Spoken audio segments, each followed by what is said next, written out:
ధనుర్మాస ఉత్సవాలలో భాగంగా సోమవారం జమ్మికుంట శివాలయంలో భక్తులు విశేష పూజలు నిర్వహించారు.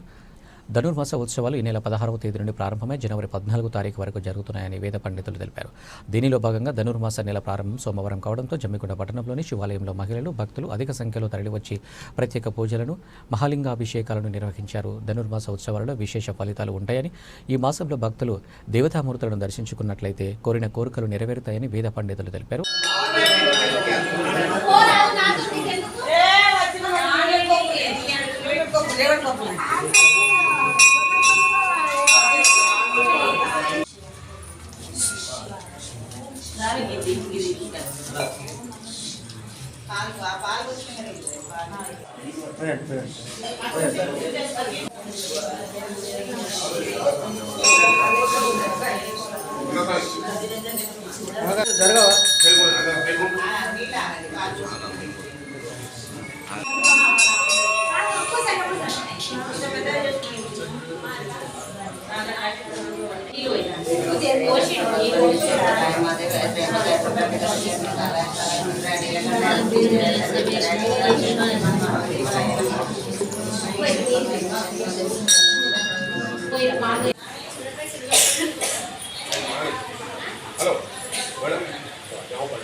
అదేవిధంగా భగవద్గీత జ్ఞాన మందిరంలో ధనుర్మాస ఉత్సవాలను అంగరంగ వైభవంగా నిర్వహించారు.